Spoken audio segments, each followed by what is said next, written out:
My father chose my ex over me, so I walked away. Ex-father. My ex-husband, let's call him Chad, was emotionally and sometimes physically abusive. We have 2 kids together, and co-parenting has been a nightmare even after I remarried and had another child. He's manipulative, controlling, and just all around a toxic human being. By the way, this comes from user psychologicalarm602, and if you want to submit your own stories, go to the r/OK storytime subreddit. So, my dad owns several rental properties. Some were purchased while I was married to Chad, some after we divorced. These houses were always seen as an investment by my dad for his family, and as he says, generational wealth. He always talked about leaving houses for his 3 kids in his will. Well, he currently co-owns 6 of these properties 50-50 with Chad. This makes me incredibly uncomfortable. Here's the core issue. My dad wants a relationship with me now, but he refuses to acknowledge the horrific abuse I endured at Chad's hands. He refuses to cut ties with Chad despite knowing some of the details, and this makes both me and my current husband incredibly nervous and uncomfortable. It feels like a complete betrayal, and honestly, it's baffling.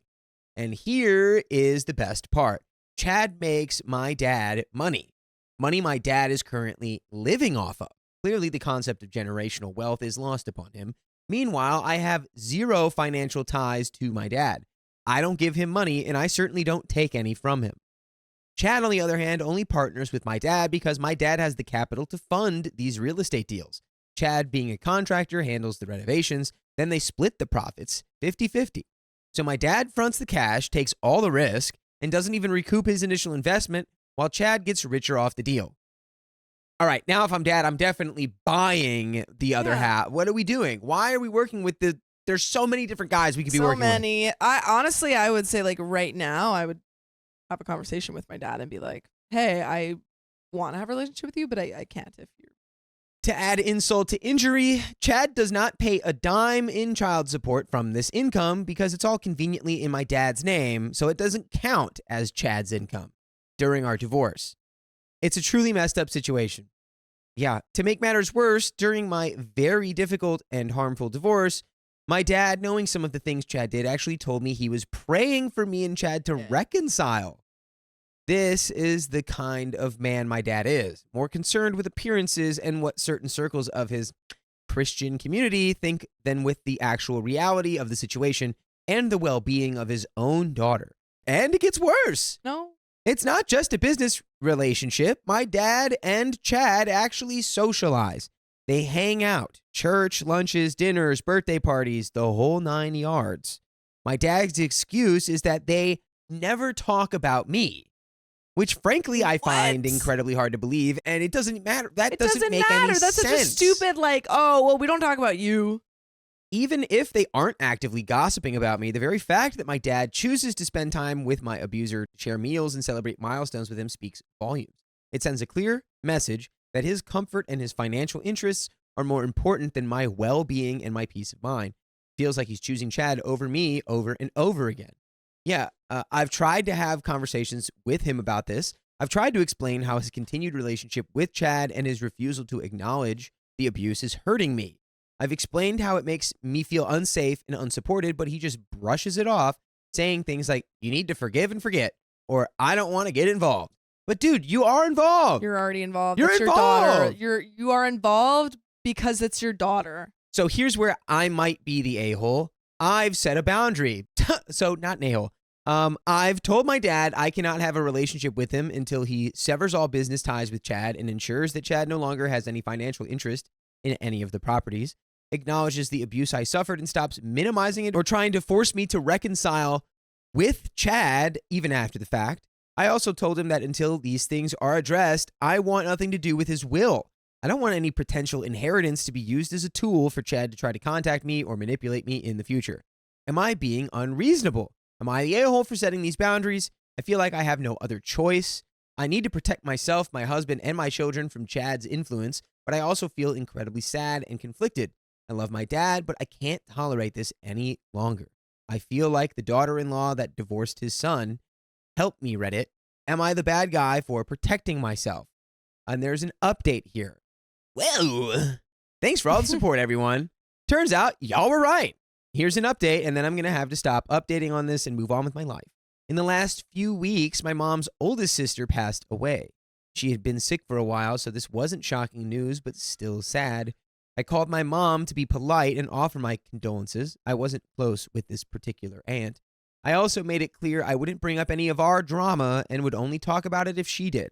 Well, as per usual, she used her sister's passing to shame me, saying that in 10 years, this could be me, and I don't want our family to not be speaking to each other like this, or something along those lines. So I restated my boundary. Good. Once they get out of business and stop communicating so friendly with my ex and show me some loyalty, then that won't be a problem and we can work on our issues. She said she won't turn her back on her grandkids because he's the only way she sees them. I reminded her that's only been a recent development and that she never set boundaries with him ever.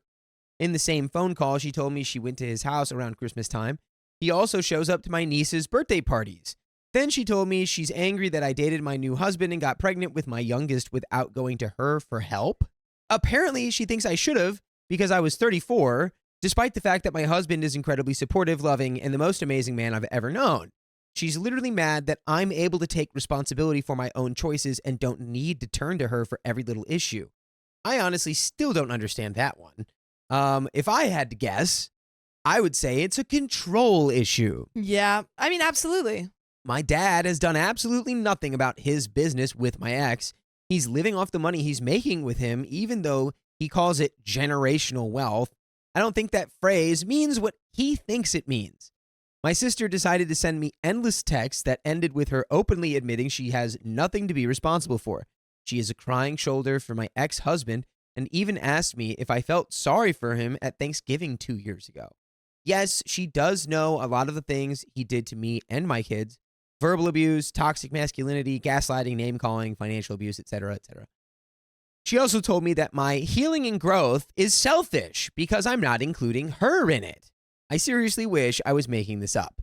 The only successful conversation I had was with my younger brother, but even he isn't sure about my new husband, which is weird because they are so similar.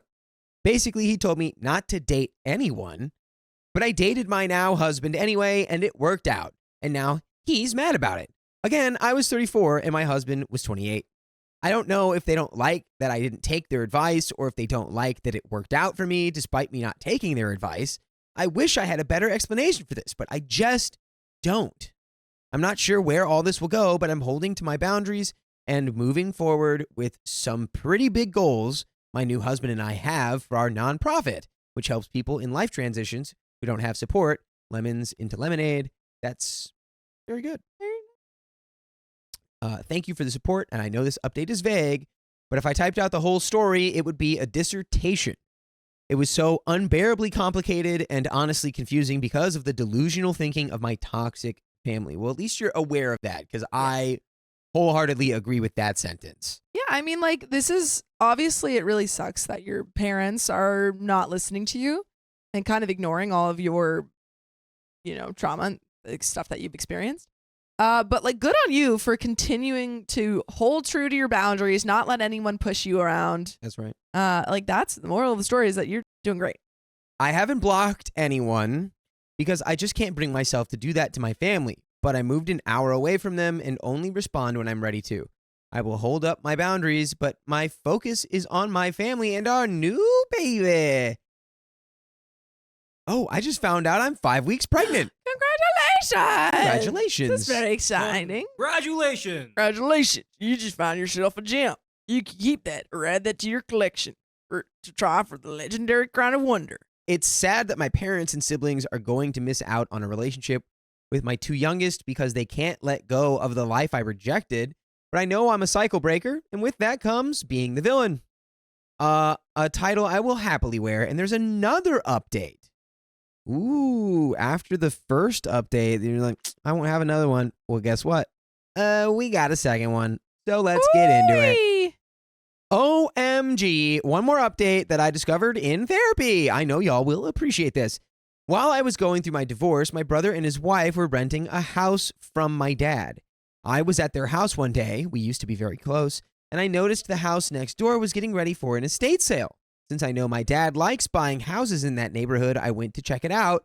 My dad has done rentals my entire life, so I'm pretty good at feeling out the bones of a house. Well, I told him and my mom about it and suggested he get it, let me and my kids live there while I help him fix it up. It really just needed some painting and some minor kitchen modernizing. It's a 3-bedroom, 2-bath, and the same layout as my brother's house. With this plan, I could get out of his house because at the time I was living with them and it was tense for everyone. My mom seemed on board with the idea, but my dad rolled his eyes and said, "I'm not running a charity." You run your mouth. Obviously, I broke down crying. He apologized and said some excuse that I don't remember because it was complete BS. Well, I have recently realized while verbally processing in therapy that my idea is the exact same concept my ex presented to him. My dad fronts the money, my ex does the work, they split the profits 50-50. I wasn't even presenting to split the profits. I feel like my dad really missed a huge opportunity to help me start my own real estate hustle and teach me how to do what he's doing. He could have helped me get back on my feet and set my kids up for life. Once this realization hit me, it was like I saw my dad in a completely different light. I don't even think he realizes how full of hot air he is. And by the way, you can listen to full episodes chock full of hot air on Spotify and iHeartRadio and Apple Podcasts. Just search OK Storytime, and you can listen to every full episode with stories like this. It seems that they wanted me to be subservient and not to have independence. I think he thought if my life was as hard as possible, I would go back to my ex and shame would have been lifted from my family. So it's just all about the divorce. They're just like So weird. absurd Christian, like divorce obsession. But Like they've already divorced. It's like they've already done it. you should instead focus on all of the non-Christian things that the husband was doing, Yeah. like abusing your daughter. Like, I'm sorry. Have we no? Jesus had a lot to say about that. So you should read the Bible. But I would have to have walked to heck and back before I did that. Anyways, this is a pretty good picture of the generational wealth my dad likes to talk about. He brags about getting into business with my ex to help his grandkids, but when presented with a way to help their mother, his daughter, now it's a charity. Make it make sense. It won't, because he's just being absurd, and that's the end.